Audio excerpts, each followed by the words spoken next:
자, 문제 9번은 물음이 하나였고요. 자, 같이 한번 살펴보겠습니다.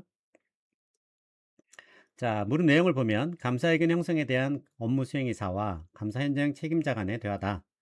아래 독립적인 상황별로 매출친 업무 수행이사의 판단 근거와 감사의견이 모두 적절한지 여부를 기재하고 적절하지 않은 경우 그 이유를 한 줄 이내로 서술하시오라고 되어 있습니다. 또한 표명 가능한 모든 감사의견과 판단 근거를 한 줄 이내로 서술하시오.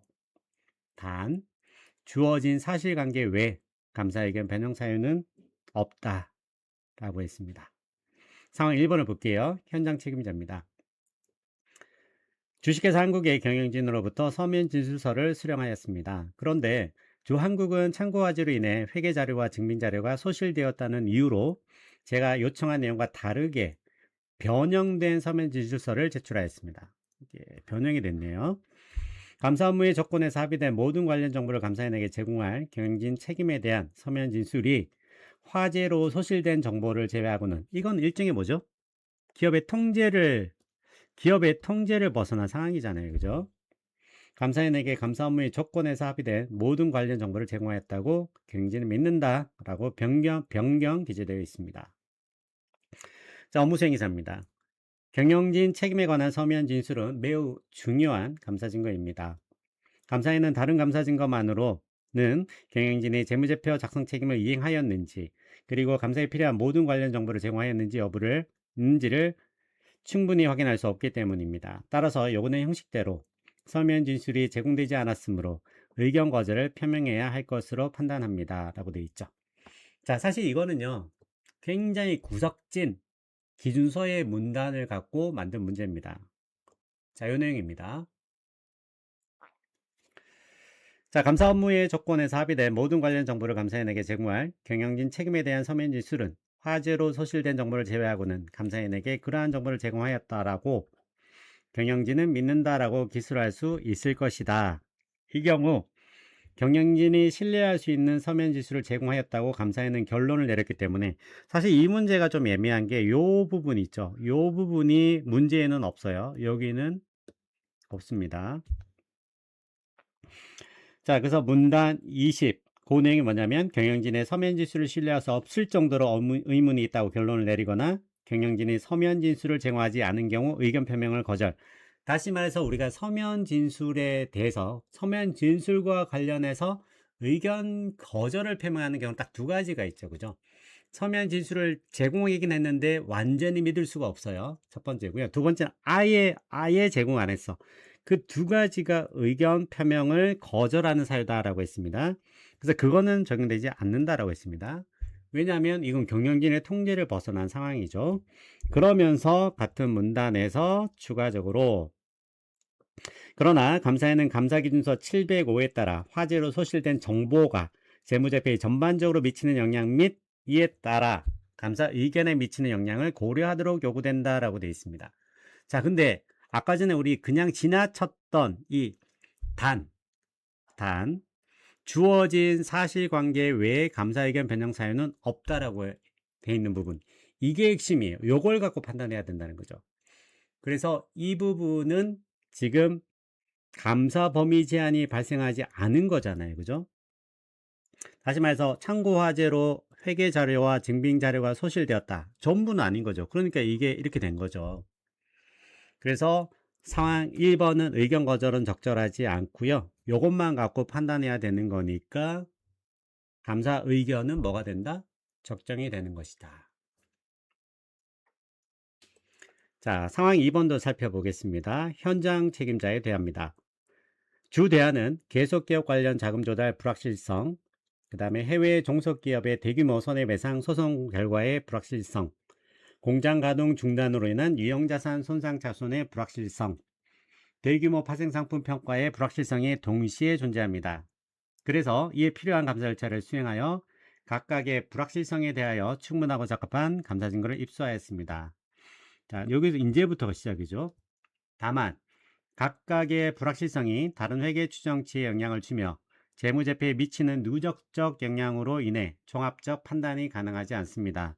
자, 여기서 어떤 뉘앙스가 있죠? 느낌에 뭔가 충분하고 적합한 감사 증거를 입수하지 못한 것 같죠. 왜냐면은 전반적인 결론을 내릴 수 없는 상황인 거잖아요. 자, 근데 업무 수행 이사는 불확실성이 많더라도 각 사안에 대하여 충분하고 적합한 감사 증거를 입수하였으므로 적정 의견을 표명합시다 라고 했죠. 일단은 적절하지 않다라는 거고요. 자, 그러면 의견은 뭐냐? 판단을 내릴 수가 없잖아요. 종합적 판단이 뭐죠? 결론을 못 내린다는 거고, 결론을 못 내린다는 건 뭐죠? 의견을 표명해서는 안 된다라는 겁니다. 근데 얘도요, 기준서에 있는 문단입니다. 문단을 갖고 문제로 만든 겁니다. 자, 그래서 기준서 705고요. 문단 10번입니다. 다수의 불확실성을 수반하는 극히 드문 상황에서 감사인이 각각의 불확실성에 대해서 충분하고 적합한 감사 증거를 입수하였음에도 불구하고 이들 개별 불확실성 사이의 잠재적인 상호작용과 이들 불확실성이 재무제표에 미칠 수 있는 누적적 영향 때문에 재무제표에 대한 의견을 형성하는 것이 가능하지 않다고 결론을 내리는 경우 감사인은 의견을 거절해야 된다. 사실 이 문단을 몰라도 종합적 판단이 가능하지 않다는 건 뭐죠? 결론을 내릴 수 없다는 거예요. 결론이 결국 뭐죠? 의견인 거죠. 그래서 의견 거절이 답이다.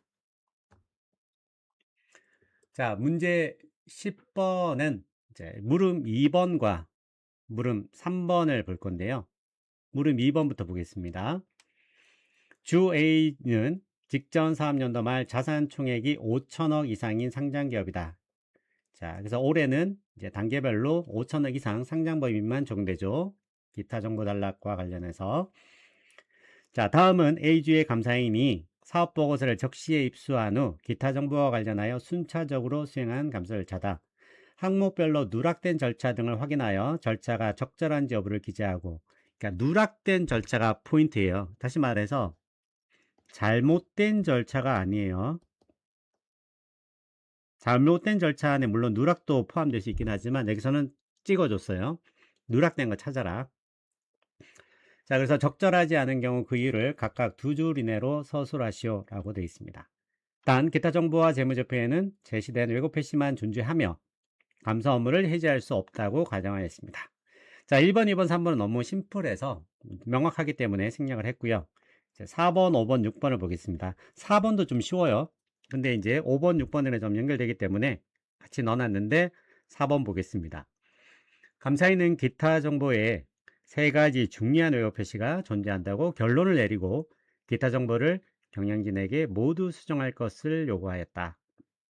감사인은 경영진이 왜곡 표시로 식별된 기업과 디귿의 수정에 동의함을 확인하였으므로 기업과 디귿에 대한 추가 절차는 필요하지 않다고 판단하였다라고 되어 있습니다. 뭔가 추가 절차가 필요하지 않다. 이거는 뭔가 복선이죠. 힌트가 되는 겁니다. 그죠? 수정에 동의했는데 동의하고 수정하지 않을 수도 있잖아요. 그래서 수정했는지 확인했어야 되는 거고요. 5번, 6번이 연결됩니다. 자, 5번 보시죠.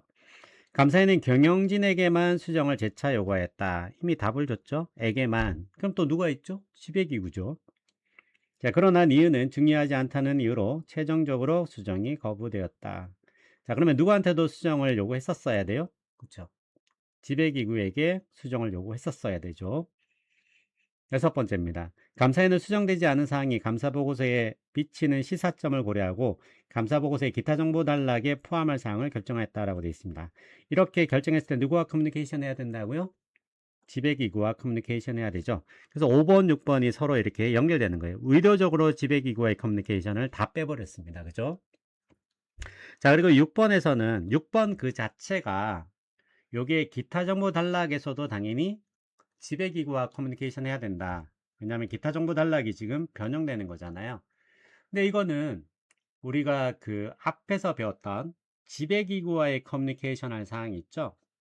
거기서 우리가 유의적 발견사항 있죠. 유의적 발견사항에 해당하는 거죠.